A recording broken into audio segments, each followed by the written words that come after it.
Delhi versus KKR head to head గణాంకాలు ఇవే. Indian premier league 2024లో భాగంగా 16వ మ్యాచ్ ఏప్రిల్ 3న రిషబ్ పంత్ నేతృత్వంలో ఢిల్లీ క్యాపిటల్స్, శ్రేయస్ అయ్యర్ నేతృత్వంలో కోల్కతా నైట్ రైడర్స్ మధ్య జరగనుంది. ఈ మ్యాచ్కు విశాఖపట్నంలోని doctor YS Rajasekhar Reddy ACA VDCA మైదానం ముస్తాబైంది.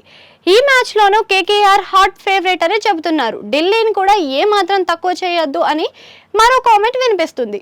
అవును, ఐపీఎల్ 17వ సీజన్లో 16వ మ్యాచ్కు విశాఖలోని doctor YS Rajasekhar Reddy cricket stadium ముస్తాబైంది.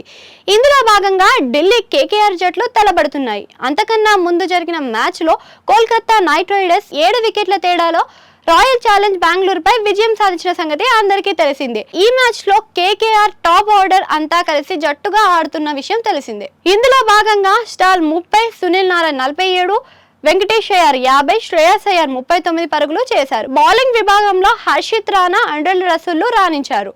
ఈ టీం వరకే కోల్కతాకు ఫాస్ట్ గా మారింది. ఫలితంగా 2 మ్యాచ్లలోని గెలిచి +1.047 నెట్ రన్ రేట్ తో పాయింట్ల పట్టికలో 2వ స్థానంలో ఉంది. మరోపక్క గత మ్యాచ్ లో defending champion Chennai super kings పై 20 పరుగుల తేడాలతో విక్టరీ సాధించి బోనీ కొట్టిన ఢిల్లీ జోరు మీద ఉంది.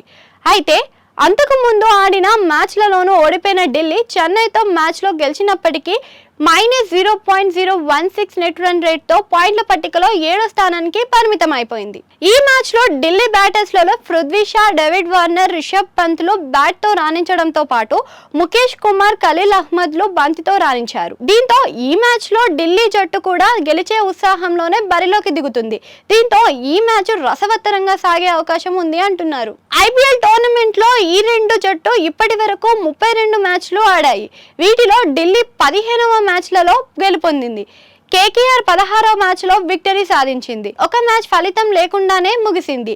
ఇక కోల్కతాపై ఢిల్లీ అత్యంత స్కోరు 228 కాగా ఢిల్లీపై కేకేఆర్ అత్యంత స్కోరు 210. విశాఖపట్నంలోని doctor YS Rajasekhar Reddy international cricket stadium విషయానికి వస్తే ఇది స్లో వికెట్ గా బౌలర్లకు అనుకూలంగా ఉంటుందని చెప్తున్నారు. మ్యాచ్ ప్రారంభంలోని ఫాస్ట్ బౌలర్లకు స్వింగ్ చేయడానికి చాలా సహాయం చేస్తుందని, సెకండ్ హాఫ్ లో స్పిన్నర్లకు అనుకూలంగా మారే అవకాశం ఉందని చెప్పుకొస్తున్నారు.